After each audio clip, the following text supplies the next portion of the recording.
Football Show, sponsored by Indigo Communications here on PLZ Soccer's YouTube channel. Thank you very much for joining us. I'm Peter Martin. Alan Ruff is with me, and I'm delighted to say on this Tuesday our special guest is Motherwell and Scotland fullback Stephen O'Donnell. We've got lots to talk about with Stephen. Of course, the big game is Ukraine against Scotland. Because of the way our programme is watched, Ruffy, by the time we discuss half of it, people will know the score. So you're either going to look like a genius or a lunatic by about 12:30 at night if you're watching it in America. Yeah, you're right. So I'm going to sit in the fence and not having people having a go at me. No, I've already stayed yesterday. I know we're a wee bit depleted, but they're depleted as well. They've got 4 or 5 players out. And we've proved that against the bigger sides, we can go away and pop a good performance. And I'm sure Stevie will have them very well organised. We've already played them last week, so he'll know what to expect. So it'll be interesting to see when the team selection comes out, but I'm still hanging on to a 1 each. Okay, we're going to talk about Scotland very shortly with Stephen and Ruffy as well, and you, because you can interact with us if you hit the subscribe button, as so many people are doing now, and the figures we want to thank you for on YouTube, on Facebook, and of course our podcast. The downloads have been superb, and it's allowing us basically 24/7 to give you the opportunity to get breaking news on the app. Everybody downloading that, they can watch the programme live there, and over and above that, we're out at the Champions League football covering it as well with our reporters. So lots to look forward to coming up.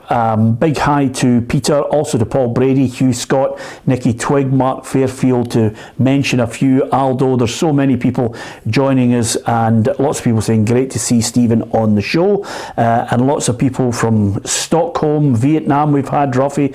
There are so many people from the Philippines. John Given as well. Have we had the Philippines before? Did you see John Given? Yeah. Yeah, I know John Given from Ayr United, and he moved over there. I don't know if it's the same one. Yeah. There can't be too many coincidences of a John Given in the Philippines. You never know, Ruffy. He might mention to us, but Ruffy signed them up for it. That's exactly. Sold them the subscription. The good news is it's absolutely free to watch this channel, which is a bonus. Okay. Let's get into the meat and bones of some of the news items first before we get into our predictions for Scotland. Tell us what you think, Ukraine versus Scotland. How do you think it's all going to go? First and foremost, up to Tannadice, because there was an unveiling today. Adam, I think every Dundee United fan will have been wondering about Liam Fox. You were there at the press conference for the new man speaking to the press. Yeah, thanks Peter. Outside Tannadice just now, just made the short journey over the Tay Bridge from the University of St Andrews for the Dundee United press conference this morning. It was Liam Fox and Stevie Crawford both speaking to the media. Some fans obviously not happy that maybe Dundee United have gone for the cheap option here of hiring the interim manager in Liam Fox, but whether or not he has the backing of the fans, there's one thing for sure: Liam Fox knows that he has the backing of his players. They had a meeting shortly just before training this morning, speaking together.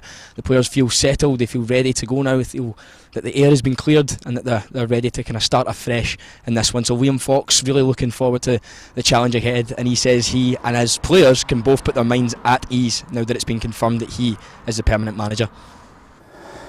It's a good point that you make, because the one thing that everybody was talking about was basically, Ruffy, that the players know him, he's in there, he's part of the system.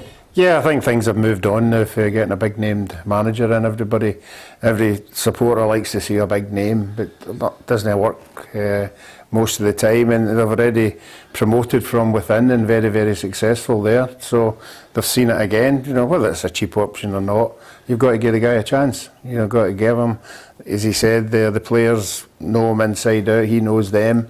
So it's a good head start, so I would say wait and judge him later. Yeah, it didn't quite work out for Jack Ross. Some people say maybe they pulled the trigger too quickly, Stephen, but nevertheless, it's always helpful if you've got a good structure in place. At Dundee United, they've got not only a good structure, they've got some good players up there. Yeah, no, certainly whenever the window shut, it was one of the teams you looked at and thought they had good business. I thought Fletcher was a great signing, and a few more, and even Levitt, getting him back up from down south. So they've maybe started slowly, but obviously if Mr Fox believes he can get them going, I think they've got a right good chance with some of the players they have, and obviously Tony Watt as well, a player I know very well, has got got tons of ability. So if you get them playing right, they'll be a right handful. We played them a couple of weeks ago and we actually played very well. And I thought the result was 0-0, but it could have easily been 2 or 3 to ourselves. But no, look, they've got potential with the players, and hopefully he goes in and does a good job. Yeah, and Liam Fox himself has already stated that his knowledge of the players from within will be a huge help to him. Got a bank of evidence and trust built up with the players, so which is a good starting point for me. They also know what I expect on a daily basis.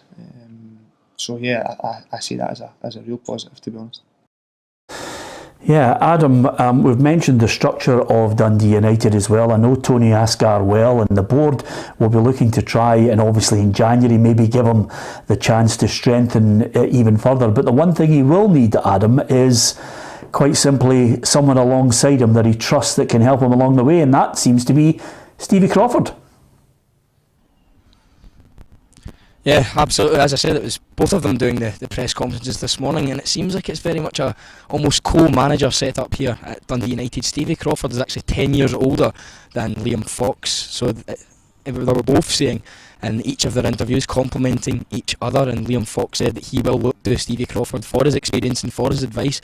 Likewise, Stevie Crawford offering his help and his support to his younger manager. They met both as first team coaches at Hearts around about 5 or 6 years ago, I believe. Liam Fox, of course, he left playing professional football early to start his journey into coaching, so he will be the youngest manager in the Scottish Premiership, but certainly has a bit of experience behind him, and Stevie Crawford will be the man to help him navigate through that. And it's down as assistant manager, but the gist I got from both of them this morning was that it will very much be an equal setup for the both of them as two almost co-managers. I know Stevie Crawford well. You can tell you're getting old, Ruffy, when you can remember Stevie rolling out there as a Wraith Rovers player all those years ago.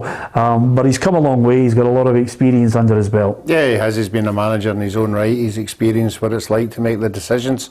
Obviously, it's a partnership. You know, that seems to be the case just now. When you get a manager's job, you identify somebody who you know you're going to get on really well with, and somebody you can bounce off. So, no, I think it's a good appointment. Yeah. Last point from you, Adam, on this. The big question is, it's always helpful if the manager, whether he's popular or not, can hit the ground running and maybe get a few wins early on to settle everyone's nerves. Yeah, Dundee United certainly need it. Currently rock bottom, 12th of the Scottish Premiership, but as Liam Fox said this morning, wins is his priority. That's all that he's looking at just now. It doesn't matter about trying to implement his style just yet. He wants to make sure that they get the points on the board. He noted that one of his inspirations was Tam Courts, who of course took this job from being promoted from within. He was head of youth before becoming first team manager, so if he wants to follow in the footsteps of the very successful Tam Courts, a win against St Johnstone on Saturday will certainly not do him any harm. Brilliant, great to hear from Adam. He's been doing the rounds, Ruffy. He's been all over the place actually. He's been St Andrews today. He's been out there at the Orium as well, and then he's off to Leipzig. Does it get any better? What a job he's got, by the way. It's incredible. That's great. Look at him. No wonder he's laughing. Just mentioned to you, Stephen. I don't know if I mentioned something to Adam as we go back to him, but he plays at a really high level futsal. And the boy has mentioned to us that we've just got to get 5 together, and it doesn't matter what 5 players we get together, we're getting cuffed. So there's a bit of confidence. To be fair, the 3 of us aren't going to be a good start in futsal, are we? We might keep a clean sheet. Yeah. Look, that's some going, but the mileage, I'm hoping he's got good expenses. Yeah. Getting them all in, the lunches and all that getting included, surely with PLZ. Yeah. I might as well ask you, Adam, are you happy that we've just included O'Donnell in the futsal alongside Stilly and Petrov? Peter, I've said it to you before, it doesn't matter which 5 you put in front of me. There's absolutely no chance you're going to beat our boys. Scotland under 21, of course, we were runners up for the World Championship, something that Stephen and his side have managed to get not even close to that on a football pitch. So it doesn't matter, you can bring Petrov, I know he's played it before, you can bring anyone. There's no chance they're going to be able to adapt their skills for the indoor court. We'll smoke yous. I never mind the runners up. By the way, what about that? Do you want to tell you something? I love it. Anyone over Adam's age, Ruffy, is rubbish. it's all over for them. I love his confidence, absolutely magnificent. Thanks to Adam Binney, our reporter. He's going out there to Leipzig as well for Leipzig against Celtic, absolutely top drawer. So we'll hear more from Adam over the course of the next few weeks. And of course, Kerry's been out there in Poland and also in Amsterdam. And PLZ Soccer, if you hit the subscribe button, you'll get all the latest notifications. A little apology there to a few people who noticed he was a wee bit sounding like a robot, but I think he got the message over to each and every one of us about our chances of futsal, to be perfectly honest with you. Anyway, Dundee United, you know, this is the key to it now, is maybe getting a good start. That kind of will settle everybody's nerves, because the one thing that managers seem to be under increasing pressure. I mean, Sean Maloney only got 19 games at Hibs. No, I know, and then you see obviously down south you've got Watford getting rid of their manager as well. So it's a pressure job. There's a lot of scrutiny. I wouldn't mind if Dundee United went a wee bit longer with no results, but look, like our gaffer showed, you get the opportunity, you come in, you show what you're all about, and that's what Stevie Hamill done. And obviously, if Liam manages to do the same thing, it'll stand him in good stead. Yeah, absolutely. Okay, I've got lots of messages coming in here, and Colin says shorts should be banned. It's not even funny. It should be a rule. Ruffy, I've never. And by the way, it just shows you how everybody's getting absolute pelters. I said to him, casual, which is fine. You look great. But Francisco says, afternoon, Peter. As an avid Boston Red Sox fan, my eyes are burning at your hoodie. I mean, honestly, you can't wear anything with an emblem in case you upset someone. It's becoming them. a fashion show now, isn't it? You've got to watch what you're wearing before you come in. Yeah, absolutely. Anyway, apart from anything else, got to go and just get the old hip checked, Ruffy, so that we're okay for the futsal match. Yeah. Obviously, how long's that been? 3 weeks? 4 weeks. 4 weeks. Yeah. Back playing fives, and then a wee game of tennis against you, cuffed, and then and then try and build my confidence back up. Too right, you will. Okay, SPFL deal. Before we get to Scotland, it's a deal that I mean, incredible that there's been a bit of consternation about this when Neil Doncaster has this to say about the new deal that potentially will yield £150 million and 50 million per season. He says this is a very significant financial and promotional deal for the SPFL, and I'm delighted our clubs have overwhelmingly supported deepening their relationship with the UK's leading sports broadcaster. The announcement represents a major financial boost for our 42 clubs at a time when the UK economy is facing significant headwinds and will increase the exposure of Europe's most exciting and passionate league.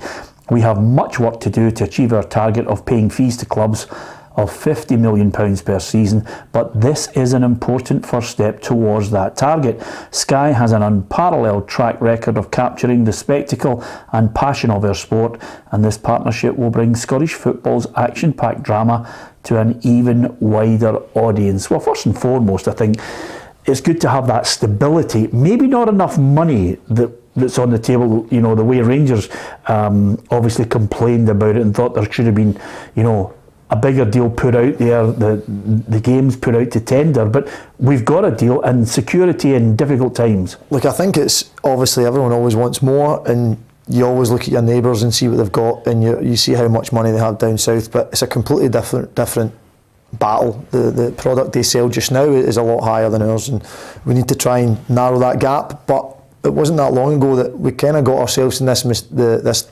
predicament due to trying to see if the grass was greener, and it backfired with the old was it Setanta? Yeah. So I think it's a good deal. I think the fact that all the other clubs were pretty happy with it tells you there wasn't much else out there, and hopefully it can lead to progressing in the Scottish game, and that's all that matters. Yeah, Ruffy, when you look at the breakdown of the deal, here's how it all breaks down as far as the 150 million that they're hoping to eventually get to. Up to 60 SPFL matches exclusively live each season from season 2024-25, and that's more than ever before, with scope to increase this over the term. Broadcasting live from each Cinch Premiership ground up to 5 occasions each season from 24-25, one more than the current deal. A minimum of 5 SWPL or League Cup matches exclusively live each season from 22-23, with scope to increase further during the term. That's great news for the women's game. And all Cinch Premiership clubs being able to sell pay-per-view streams within the UK and Ireland of up to 5 home league games per season with immediate effect, subject to certain conditions, including no matches during blocked hours. So there is a bit of leeway for clubs to stream their games and charge. Yeah, I think that was one of Rangers' main points. Obviously they have a big catchment abroad, worldwide. They thought they were losing the money from the streaming in that, but that obviously eases it a wee bit. But I think the biggest part is we're now associated with a massive company, a really good footballing company who do their job particularly well. And then the other side, the financial side, and I keep saying this on the show, it's not all about all the big sides. You know, the wee clubs get a hand out for this as well. Yeah. And there's nothing better than when December or January comes and all of a sudden there's 50,000 dropped into your account. You know, it might not be a big fry to the bigger clubs, but the other clubs really rely on it a lot, you know, to keep them going through the winter months.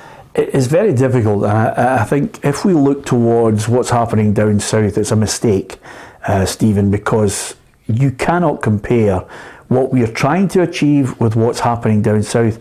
Scotland, like the whole of Europe, is worried about how far off into the distance the English Premier League is going. Yeah, no, definitely.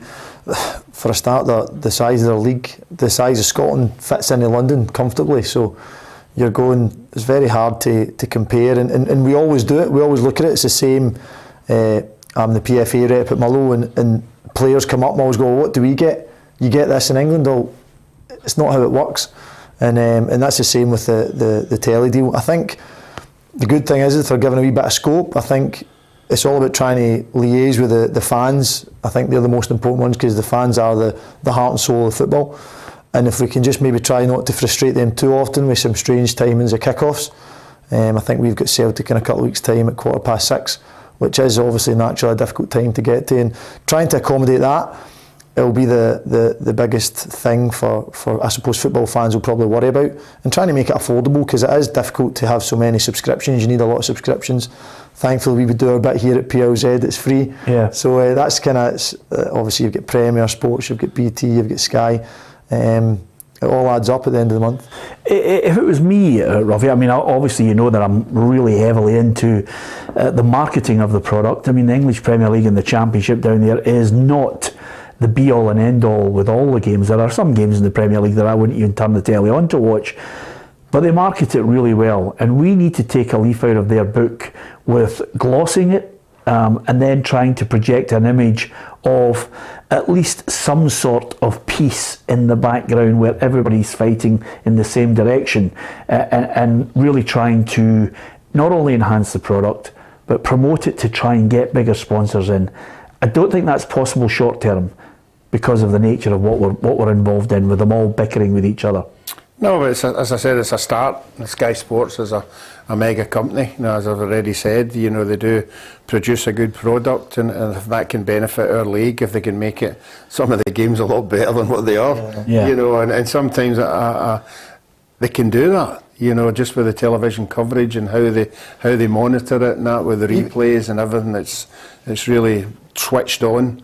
You know, and that might help our league. But you're right. For me, it's a start.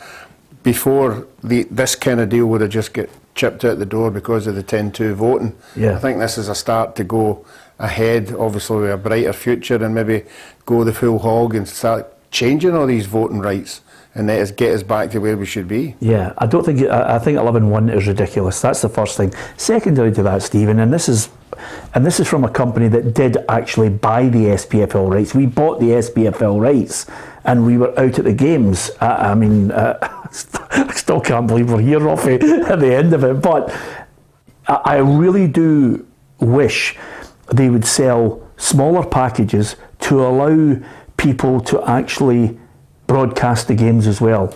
I mean, the BBC do a great job, but I don't think it's healthy that there's no commercial radio out there commentating on games. It's gone as an issue. The BBC have a monopoly there, and I think lots of other deals, if you could somehow entice them to not necessarily be fighting against each other, the SPFL usually play one off against the other to say, well, they're doing this, so you better get this, offer in. I think there's got to be a situation where, as we move forward, maybe there are smaller packages that people can buy, and they know the price, and they go in and buy it, and then what it is it's the best of. Yeah, the broadcasters. If you're a great commentator or you like the pundits, you listen to who you want to listen to. That was something I was going to say about the commentators. I think play a big part in how the game is portrayed, because you can sell a game with how you're talking about it. Oh, great clearance, or is it a bad cross? Yeah. So it completely projects the game in a different light. Look, it'd be great if there were smaller packages available for independent companies to come in and buy. Obviously, that's about too much in debt for me, but it'd be great if they could, because it should do nothing but up the standard of the commentary, the TV, everything, and that's all we are. We should all be pushing in the same direction of wanting Scottish football to be branded better, to be looking better to everyone on the outside, and I think all those sorts of things can help. Yeah, and another unfortunate thing about it, Ruffy, whether people have got an agenda against Neil Doncaster or not, it's there, the deal's done. There are other companies who were actually involved. We've spoken about BT, that they were no longer interested in Scottish football, and their bid was not really anywhere near the value of our game. I think if there was a smaller package with smaller offer of Class B and C games that they could have taken, all well and good, but that was not there. No, you look at the whole country just now, everybody's struggling for a penny, everybody's cutting this and doing everything they can. So any deal out there, you've got to seriously look at it and think about, again, I keep saying that the whole package of all the clubs, the top flight, because we're all in it together. It's an association, and that's what they've got to look at. They've got to safeguard everybody. We don't want any clubs going out the game, and any kind of money like that, as I say, is a lifesaver for a lot of clubs. Yeah, absolutely. Okay, there's lots more news to talk about. Ruffy, you know what it's like on our YouTube channel. There are people who actually are on there and it's the real name, and then there are some people who make them up from time to time. But I do like, not that I've looked at his quotes, he could be a complete nutcase, but I do like his tag, Peter Martin's Doug Henrik.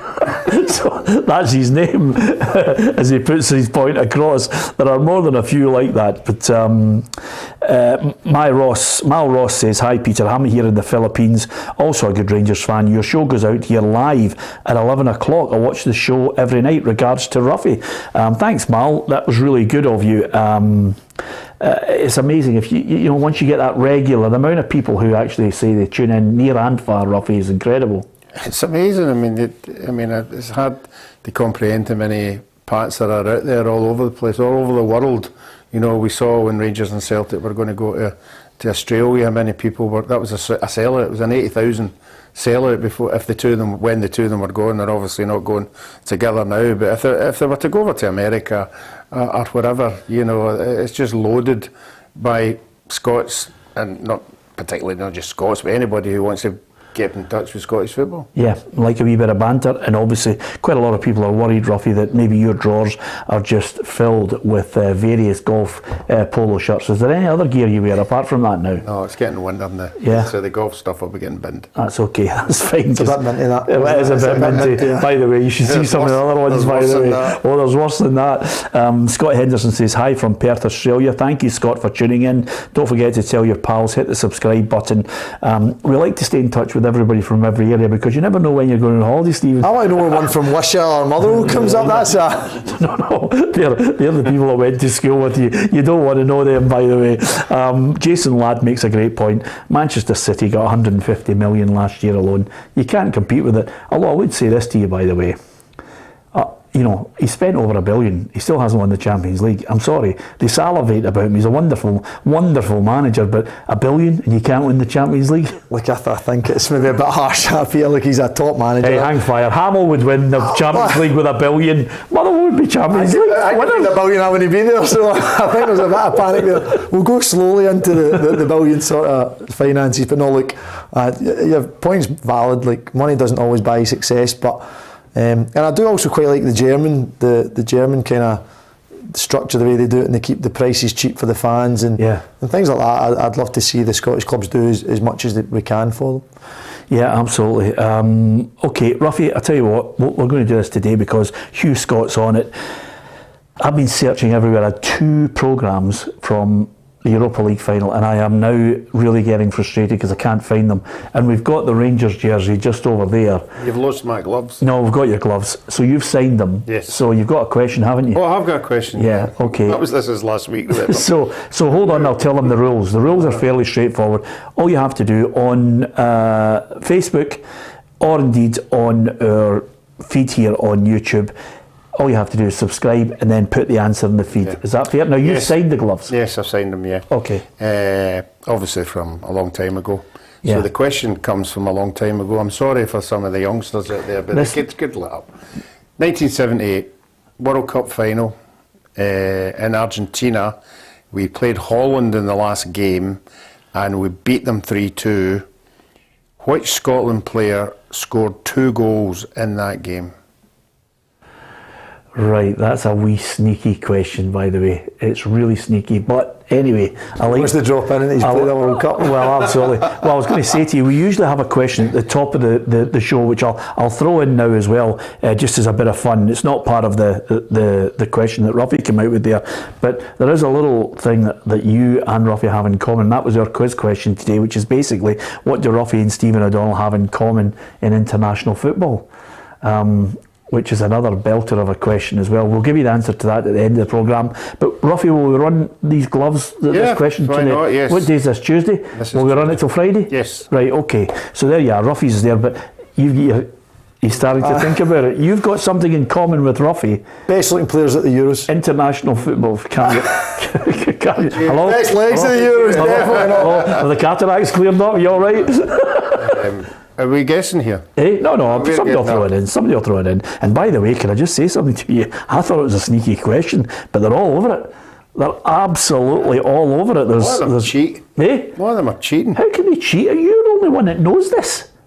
Not a lot of people know the answer to this type of question. Google didn't go back that far back. Even if they Googled it, it's not the answer that's on the Google. No, definitely not. You've actually just come up with a question which is related to only your knowledge being in goal that night, and that's why people are getting a little bit flummoxed by it. Maybe he's doubting himself that he got it wrong. No, I'm not getting you here. No? I don't know how they can get it on Google. So Peter's saying Google's lying. Google's made a mistake. Has it? But now I'm thinking you've made a mistake. Well, okay. No. Right, there you are. Okay, so give me the question again. In 1978, we played Holland in their last qualifying game and we beat them 3-2. A Scottish player in that game scored 2 goals. Who was the Scottish player? Okay, there you are. If you think you know, I'm looking at you to see, because I'm seeing your history here. Well, because he told me a story which obviously is slightly different from where we're going with this, but nevertheless, I think I might have it now. There, I mean, there's the game there. There's the game there. So that's the first one when he let it in. There's the second one. So we're now on the Scotland-Holland game that finished 3-2, Ruffy. Yeah. Right. Okay. Right. There we are. And is that the right answer? That is the right answer. Right. That's fine, Ruffy. Okay, as long as we know. Yeah. Glad I got that right. Yeah. Potentially though, the person, if they're not googling it, potentially the person scored 3. The person we're talking about scored 3 goals, according to you. No, that doesn't count. Right, okay. You can't. Right. A deflection for 30 yards doesn't count as an own goal. He told me many, many moons ago. It was Archie Gemmell, it told me. Yeah, he told me many, many moons ago that Archie Gemmell had said to him, by the way, Johnny Rep, we were 3-1 up. If we win 4-1, we're through. We're beating Holland, who eventually got to the World Cup final. So we're beating them 3-1. One more goal and we're through. And after Archie Gemmell scores this wonder goal, your man here is beaten from 30 yards. It wasn't 30 yards, that's an exaggeration. What was it? 28? 22. Johnny Rep scalps it past him, and Archie Gemmell told him later on in life, by the way, when he hits it, it deflects off me. and that takes it over. One of the Ruffy. loopy. No, one You of get the lobbed loopy on your line, shots. were they ones? Yeah, one of those ones on his line. Absolutely. So anyway, apart from anything else, we're up to date. Good luck with the quiz. And I'll tell Stephen and Ruffy what they have in common at the end of the programme. Ukraine versus Scotland, big one, massive. What do the players do now, just that couple of hours before?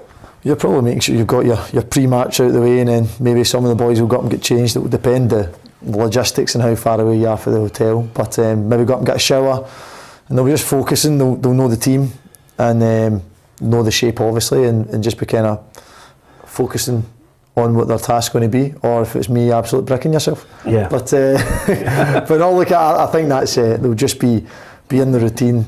At this stage, most of the boys all have things they like to do or prep, listen to some bad music. Yeah. Did you get nervous before games? Some of them I did. I was the most nervous I was probably the Serbia game. The night before, I cramped up in the middle of the night and swore to God that I tore my hamstring. I was taking anti-inflams at 3:30 in the morning, panicking. Thankfully, I don't know if I played well, but we got the result that we needed. So yeah. I was happy. But I know I get nervous, depending. Obviously, every game's different, but when you know the team, it can always make you a wee bit more squeaky bum time. Yeah, and listen, we know from Ruffy because of his caps and the big games that he was involved in. From your own point of view, what's it like when you're walking out the tunnel and you've got your family in the stand and you've got that Scotland jersey on, and at times, this is only my personal observation of you, I think at times you maybe undersell the quality that you provided that gave a manager that thought to say, I'm going to pick Stephen O'Donnell. I think when I look at the way you've played, you haven't let Scotland down. So from my point of view, I look at it and say, I wonder what you think. You're out there, the jersey, the family, you hear the national anthem and you're in that lineup. Look, I think it's certainly the first ones was maybe surreal. It was surreal. I never knew when it was going to be my last one. I always looked at and maybe it was a negative. Maybe I should have been maybe a bit more confident. But I would look at some of the players round about me and think I'm doing well to be here, and I'm playing, and some of the boys on the bench. But look, I just always went out and, as I said, your family be in the stand and just try to do yourself justice and do your family proud, to be honest. And I'd said all along when my first interview I done after the Peru game, I made my debut. I was never the most patriotic of people. My dad was born in Ireland. I'd probably say I was 50-50, to be honest, all through. But whenever I got the call and made my debut in Peru, I seen this wee boy singing the Peru national anthem and everything just clicked, and I couldn't believe it, and just so proud to represent my country. I think 26 times in the just now, hopefully more, but obviously lots of things can dictate that, but no, just immense pride and loved every moment of it. I think maybe that's the worst thing, is that looking back at the Euros, I spent a lot of times in pretty down, but really I should have been looking and trying to enjoy those moments. They were special days. Yeah, and just on that, and a little follow-up question on that. Obviously Nathan Patterson's coming through, Aaron Hickey's there, Anthony Ralston's there. These are people that suddenly we've got competition. You want to go and play regularly for Motherwell, and as you say, sometimes circumstance can dictate that somebody gets injured or you get back in the side after your injury and you're playing out of your skin again, and people start to take notice. I presume from your point of view, you're just saying, look, if Steve Clarke comes calling, I'm there, I'm available. Do you feel as if it's over? Look, to say that would be very, very pessimistic. I hope it's not over. As I said, I loved playing under Steve Clarke, and I'd love to do so again. But I just need focus, as I said, and getting back into the Motherwell team. We've been playing well, which is maybe not quite got the results we deserve, but we've been playing well as a team. And look, the three players you rhyme off there at right back for Scotland, it's nothing but a positive. I would love us to see us getting as much success as possible, and hopefully that will start with a good result tonight. But the three boys you mentioned are playing at a high level, two in the Premiership, one at Celtic. it's tough competition. But look, hopefully I can come back in at Motherwell and give the manager a headache. That's what I want. I want to be at least in his thoughts, and if you're not playing, you can't be in his thoughts. So that's my own personal kind of outlook just now. But as I said, for Scotland, as a fan, as someone that wants to see us do really well, what a decision, what a headache he has if the three of them are fit. I know maybe Hickey might have been touch and go for tonight, but Ralston came in the other night, the Ireland game, done very well when he came on. Nathan, I've seen Nathan the most up close, and Nathan's, for the age of him, he's got so much potential to go and do even more than he's already doing. Yeah, listen, it's good that we've got competition. You need that, Ruffy. Yeah, but he obviously doesn't know the remit when you come on the show, as you don't talk about Peru. Yeah. Yeah. Is he bad? Oh, God, oh. Wow. You know, by the way, have you honestly, goalkeepers, just guard your near post and make sure the wall's set up properly, and then their number 10 can't curl it over the wall into the roof of the net and end up with a win. The balls were lighter, are they? 3-1, Stephen. And by the way, as a boy, I'm looking there just sobbing at the television thinking... There's only one man to blame? Well, not only that, I'm looking at the television thinking, but the Scotland manager says we're going to win the World Cup. What's happening? I was going to go back to what Stephen was talking about players, and we spoke about it the other day. Ryan Porteous might be getting thrown. It might be, I don't know. When you go away for 10 days, is it important how you train? And when you're away, in the case that you do get selected, can a manager see what you're doing in training? I definitely think Steve Clarke at times has maybe slightly adjusted what he was thinking from how boys have come in and maybe performed in training. Yeah. But the reality is you'll never actually know that, because he never has come into a camp and named the team in the first day and then changed, like normally the day before the game. I think he's a loyal manager though. I look at you.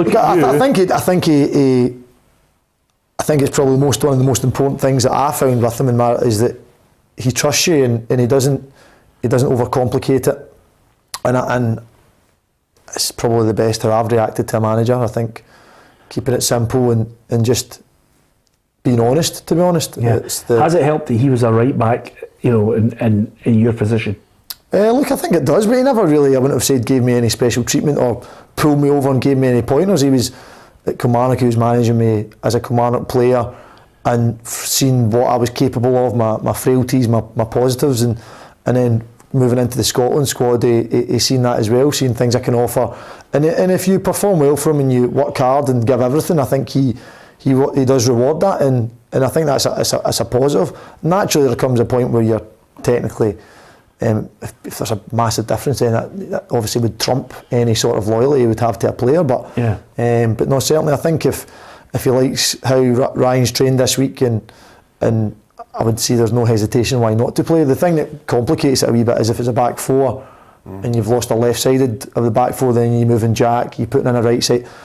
That's where it gets a bit more. Yeah. Are we overly obsessed with the formation too much on this? Because if you listen to the manager now, Steve Clarke says that they can adapt. He can be adaptable. We've had some really good away performances with a 3-5-2. Off the top of my head, I'm thinking Austria, England, Serbia. So we have adaptability now within. I've always said we have adaptability, and then I always kept playing the same system. So it was nice. It's nice to be able to show that we actually did have adaptability by changing the system for the last 2 games. But going forward, we can change in game, we can change before game. So that's a good place to be, because it keeps the opposition guessing as well. Now, it's just a personal thing. I like us in a 4 at the moment, Ruffy, and I get where he's coming from. I like us in a 4, but I like Adams up front, because I think it forces us to play a certain way on the deck. Mm-hmm. No, all good teams can change formation. You can change it like that. That modern day, I would imagine you're getting into team talks and you're talking about all the formations. Maybe after 5 or 10 minutes, that's no working. So bang, we're switching. Yeah, we're flexible. The players are there, and the players are up for that. I like wing backs that get forward. I mean, Steve, you did it yourself. There was a game in particular, I can't remember what it was. Single-handedly, you were up and down that line, and causing problems. I think if you can get somebody getting into the other area and putting quality balls in the box, it's great, but I then fall flat on my face when it's only one striker. I think it's easier to pick out two strikers if you're firing things across than it is one, you know, and it's a shift as well. So I like wing backs, I like them getting in there, but I appreciate, you know, you've got to look at the opposition. You know, the opposition playing two up, they're playing one up, you know, what are their strengths, what are their weaknesses, and then you look at your strengths and you hope that your strengths are better than theirs. Yeah, I think it's something that I know we're not going to have it tonight with Scott McTominay, but if he is in the manager's preferred two in front of the back, to him and Callum McGregor, it allows him to drop McTominay back into a three, and you can keep the exact same players on the pitch and just drop him 10 yards further back. Yeah. And if you feel you're maybe getting a front two is causing you problems, or they're getting down the side, whatever you see as the manager's problem. So that adaptability is very much in that Scotland team. Maybe obviously not tonight, maybe being stretched a wee bit, but again, for moving forward, it's great to have that flexibility. I know a couple of times we changed and McTominay went to right back a couple of times. I think there was also maybe Jack, I think, came off in one of the games at half time to go to a four. So to have it when you don't need to make any subs now is crucial, and the strength and depth that Scotland have, there's so many options. Yeah, we just picked an 11 based on the fact that there was players dropping out. McTominay obviously suspended for this one, but of the 11 that I picked, Ruffy, there's probably a big debate over whether it's Conor Gallagher who's going to drop in there, or whether it's going to be, in fact, your man Ryan Porteous, who suddenly gets the big call with Greg Taylor, I would imagine, in that left back role. Right back, Hickey, although when you look at the team, you know, Jack Henry played well. Armstrong, McLean, McGregor, Christie, McGinn, Adams, could be Dykes up there. I mean, that 11 there is still it's a good side. It's a good side. But he might, you know, he could tweak it. You know, does he? Because he's brought Gallagher in and he's played him before. Does he start to? Does that cloud his mind because Porty is a rookie? I think obviously with it being a big game, Declan would maybe have a bit more potential with it being that he's played before. He's played in big games, but it's Ryan's played a lot of games for Hibs and is a very good centre back. So again, there's no qualms if he was to start. It's just. Look, it's the decisions, it's what you get when you pick a squad. Yeah. Obviously with some of the injuries they come in, but they're coming in capable of playing. The same with Kingsley at Hearts. So it's, even although it's maybe not what his first choice would be, he's still got decisions to make, and they can I suppose make or break the game. We think we can get a draw. Yeah, look, I think 100%. Seeing Ukraine the other night and seeing them obviously the game before, they have quality and we cannot be underestimating them, but to go there and look for at worst a draw, I think after the other night I thought we were very good, and I'm very optimistic that we can get a good result. Yeah, the manager never ever says, look, let's go out and contain them. He's going to say, let's go out and win. No, of course, look, you play to win. I think it's a big part of most days team talks, and if you don't win, don't lose. Yeah. And that'll be crucial. So look, I think the manager might try and change that 10-15 minutes to go. If he sees maybe the game getting away for you, you might see that adaptability. If it is a 4, he might drop into a 5 if he's looking to kind of see out. But again, these are all ideas, things that we don't need to worry about, we can just speculate about. Yeah, absolutely. Let's hope. We're talking tomorrow after the game about a great Scotland performance and the first stage of playing in a playoff of the Nations League group qualification for the European Championships. There is another way to get there, but as you can see at the moment, when you look at the group, I love the fact we're at the top. It's all in our hands. That's what Steve Clarke mentioned. Destiny is in our hands. That's the way you want it to be going into a match. 2-point advantage over Ukraine, needing only a draw. We'd have bitten the hand off everyone if that was the case over the last couple of months, if that was offered to us. Anyway, England. I don't know about you. We should just make our WhatsApp group public, because it is so funny when you see most of the pundits, and we're all sitting there watching England last night, and I'm not a fan, not just on the evidence of last night, but and I'm not going to ask you to comment a professional player because I think it's insensitive, but him and I can hammer Harry Maguire 89 million, Ruffy. I do feel sorry for him because I think there really is. I mean, if Harry Maguire's on social media, he'll need counselling because he is getting hammered at the moment. But I think he needs to be dropped. That's my only professional outlook on it. Yeah, well, I don't think he's had a good season at club level either. I think the Man United fans would have seen that, you know, and well done to the manager sticking by him because every player goes through a bad spell, you know, but he's got something, he's a quality player, it's just not working for him. Yeah. And he can't be a bad player forever, you know, so... I never thought he was an £89 million player. No, well, 89 million, that was just a figure that was put on him, it wasn't his fault, you know, but he certainly hasn't had a good season, that's all you could say, and you would think that at international level, to keep handling that kind of criticism that you're getting, you know, sometimes you are better taking a wee step back. Yeah, it's certainly coming from all quarters down south. I think they're a wee bit more vociferous in their condemnation of him than we are. We're only looking outside it at our neighbours and watching his performances. But the manager, Gareth Southgate, who I have a tremendous amount of respect for, I think he's a thoroughly decent man and a good manager, is sticking by not only Maguire but his United teammate Shaw. I know everybody will focus on Harry, but there were some very important moments that Harry delivered during the two matches. Luke was another example of somebody that, you know, he's an outstanding footballer. So what do we do? Not pick Luke Shaw because he's not playing enough football, or do we pick a player that can do what you saw tonight? And that's always going to raise debate, but I think in these moments we've got to back our best and our most experienced players. Ooh, he's sticking with it. I mean, sometimes you make a rod for your own back. Is it difficult to play through it when people are criticising you? Look, I certainly think it's not ideal when you're getting a lot of criticism because it does get back to you, whether it's through your parents or a friend makes a comment or whatever. It's not nice, but again, they're used to it, and I'm sure they're well versed in dealing with it. I think the two circumstances are quite different. If Shaw's performed well for him, even though he's not playing, it kind of makes it easy to stick with him.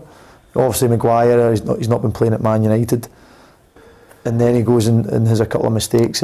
It makes it a lot more difficult for Southgate. But again, these are decisions they need to make, and that can lead to the managers doing well or not. They need to back the right horse as such. And look, Maguire's had a lot of good games for England, but obviously going through a pretty sticky patch now. Yeah. How did you handle your mate saying to you on the social media? Do you read social media? I did, and I didn't just kind of flick through, but I had to kind of block it in some capacity after Czech Republic. Yeah. I struggled after that game. It got a bit, probably my first experience of it being that deep, and it was battering my family and stuff, like how they had anything to do with me having a good or bad game. I don't really understand, but no, I struggled a bit with it, and probably, as I said, Scotland has been the highlight of my career, the most attention I've had media wise, and it was really my first taste of it, and I did struggle a bit, and again, thankfully I had a manager that backed me, and players round about me that were great as well, plus naturally your family helps you then as well. So yeah. You said deep. That means nasty. Yeah, no, look, I was. They were wishing my kids were born and with different ailments and stuff, and so that just was. I couldn't get my head over that. How and I hadn't had the mistake that Maguire had, so God knows what he's getting. But look, it's that comes with it now. I think this is the side of football that all the players need to deal with. Ironically, I actually don't mind it. I quite enjoy it off the fans at the game when they're giving you stick. Yeah. But whenever you could see it, people going out their way to come and find you on social media and whatnot, kind of added an extra dimension to it for me, and it was a bit more difficult. You work with the PFA, and there's a lot of the guys that I know are in the PFA because obviously of the end of season and the great job you do throughout the year as well. So there's a lot of safety nets in there.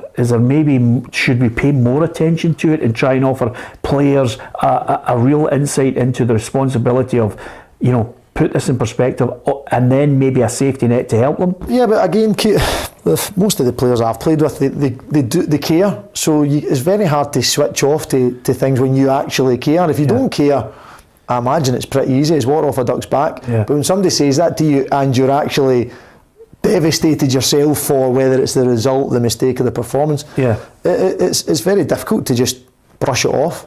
But again, that's what can make the players the best players, or they can deal with it the most, or recover the quickest. I find that disheartening. I find it worrying. I noticed today, I mean, Stephen will know more than me, the younger players are all on their phones, they're all on social media, it's practically stuck to their hands, and when you see them, you wonder how, if they're young coming into the game, and that kind of thing's happening, and they're not mature enough to deal with it, you would like to think there's somebody at the club is dealing with it, because it must be happening. We hear all about mental health and everything just now, and it must be rife on the back of social media, because if you're a young lad at 18, 17, 18, you're going home and having to deal with that yourself. It's a hardship. And by the way, this isn't just with football. We obviously we experience. I experience. That's the times I've dealt with it. But I was speaking at my old school last week, and all the kids will have faced this social media dilemma where it's poisonous. There's some great comes of it. PLZ soccer being one of them. Yeah. But there's some terrible bits of it, and the pressure it puts on people to live a life that maybe they can't afford or they think they need to do to make them cool. That's the toughest thing. And I see that with players as well. Some of the posts I've played with players that have posted on sitting in their bumper of their car and stuff like that. And you're going, really? Yeah. But they're doing it because they think that's how they need to portray themselves and how they need to look.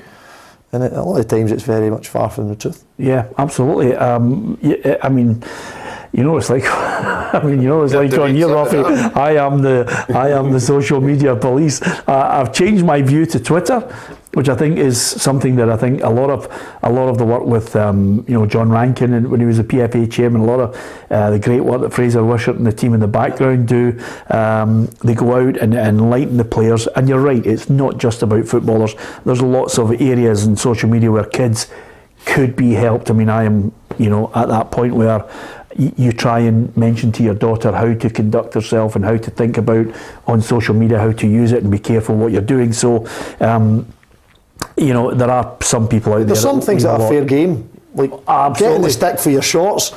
Perfect. You deserve it. By the way, Steve, you'll never believe it. We embrace it on here because some of the guys and the girls who are on here who have banter. There's a difference. There's a brilliant difference between. There's that brilliant. We can get caned relentlessly, and the great thing about it is I don't even mind some of the stuff that some people go, oh, that's abuse. You know what abuse is, and we try to the best of our ability to say this is not the show for you if you want to abuse people. But you're right, and I think it's right across. Great work that's been done by the PFA. Probably more needs to be done, and over a sustained period. But nevertheless, I think it was brave of you there just to say the type of things that were going on, and how vitriolic it becomes and harmful, especially when it stretches into your family. I think people have to realise that footballers are ordinary people as well. No, they're just day-to-day life, same as everybody else. Well, the other thing is so many of them believe that footballers are on millions, and that is not the case, as you can see by Stephen's clobber today. I knew he'd come at some point. So here's the answer to the quiz, right? So what's this quiz? Well, this don't give me the gloves. You know the thing we mean you. Don't give us the gloves answer. That's going to run on. Which one is this one? This is what's the connection between you and? Has he had 2 Miss Worlds in his car? my wife doesn't know about that, so keep that quiet. I've just been driving them. I've just been driving. I was genuinely thinking to myself, really, Ruffy? No, he drove 2 Miss Worlds. See where it was when he was meant to be his front post. He did drive the 2 Miss Worlds in his car, but his car was... it was an old Ford Escort with L plates on it. Yeah. And I had to drive them for one hotel to another because they didn't have transport. They didn't have any transport. I mean, honestly, if Carlsberg did Tuesdays, But nevertheless, that's not the connection. The connection, of course, the two of you actually have just mentioned it. Both of you have played for Scotland against Peru. Oh, jeez, yes, I didn't think that. There you are. There won't be, is it? Nobody else. There won't be many people on that list. There's not many people in that list apart from the boys that you played with on the night. So it's, potentially you could have, from your point of view, maybe 13 or 14. There was a few subs that night. I think we were saying 14 or something. Yeah, so 28 players. And have you played them before or after since then? No, I haven't. No, I only played them once. No, exactly. So, and I know you guys have only played them. The fans were amazing over there. Was that right? So passionate. Why were you over there? It was pre-season. It was post World Cup. All right, you Post World Cup, and we went in it, and Peru and Mexico were both in it. So it was their preparation games. The atmospheres were electric. Brilliant. Listen, just briefly, and it would be remiss of me not to ask you, Motherwell, back on track coming up at the weekend. You've been playing some good football. Is it just a case now, maybe 2 or 3 results just to get you into that run behind what Hammy's doing now? I think obviously it's going to be a difficult game on Saturday against Celtic, but we need to go there off the back of St Mirren doing well and believe that we can get a good result. But we just really, in the games that we've seen, we need it to go in off somebody's backside or something, because the games we have dominated, and it's been, I've unfortunately been watching, but great, like you're watching going, I can come in here and play in this. You see the boys with a smile going about their business, and no, it's been small margins, but I think we certainly are looking good under the manager. Yeah, and from your point of view, you've just got to try and force your way back into the team. Do you like what he's doing? You had a rough time under Graham Alexander. Do you like the way Stephen's going about his business? Yeah, no, look, it's always comes down to results naturally, football, but I've certainly been enjoying it. I've been enjoying training,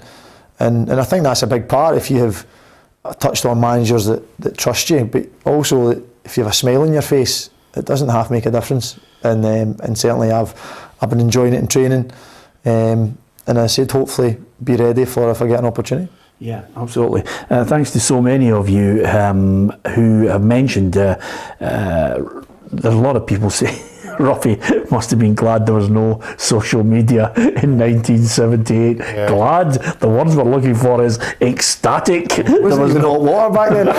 There wasn't, I have to tell you, by the way, there wasn't even hot water or a pool at their hotel in Argentina. Is that fair? Perfectly correct, yep. Yep, absolutely. The pain's still there, Ruffy, isn't it? Just keep going to the sessions. Anyway, just a couple of things before we go. Again, just briefly, a quick word out to Glenn Kamara, because, again, there's an investigation into racial abuse potentially at a game while playing for Finland when they were against Montenegro. I don't know, I feel sorry for the boy because he's had a rough time of it. Yeah, he certainly has, and the thing about it happened on a night, but it lasted about 4 months, 5 months. He was still having to deal with it, he was still having to, go through all the questionnaire stuff and everything, and luckily we're thinking that the powers that be are now acting very quickly to sort it out and punish the people who get punished. So, and that's potentially a side of social media that's great, because see, when these things happen, they can not exaggerate it, they can hone in on it, really gathers momentum and puts it at the door of the people that need to really make the change, and for obviously it's really disappointing for that to happen to Glenn, but it allows it to be built up again in the media and not forgotten about, because that wasn't a problem that's gone away, and it won't go away for a long time. Yeah, absolutely. I don't think it'll ever go away. We just need to keep relentlessly appealing to people's decency, which thankfully for us, we do have. The majority of people on this programme and watching it across our social media, thoroughly decent football fans who love their club, certainly love Stephen's club and what he's doing there at Motherwell, and thank you for all the very positive messages as well about Stephen coming on the programme. We're delighted that he has indeed agreed to come on Talk Motherwell, Talk Scotland. Let's hope we get him back on again. It's always good to hear his opinion. If you get a chance, hit the subscribe button, tell your friends about the programme and share it as well. And right across social media, we've got our reporters out at games, we've got competitions. Ruffy's gloves are going to be given away by the end of the week as well. And when I find those 2 Europa League programmes, Ruffy, finally we're going to be able to give that Rangers that Rangers top away before before it's another 150 years added on to it. We need to get this top and the programme together, don't we? Must have put them. I put it, you know that way you put it, I'll keep that safe so we can give it away as a competition prize. I'll definitely find it, but thankfully your gloves are there. Yes. And the question once more? 1978, Scotland 3, Holland 2. A Scottish player scored 2 goals in that game. Yeah, can you name him? Can you name him? Simple as that. And don't forget, with that, you have to hit the subscribe button as well. We'd love to have you on board joining the football family. From Stephen, from Ruffy, from myself, Peter Martin, thank you for watching.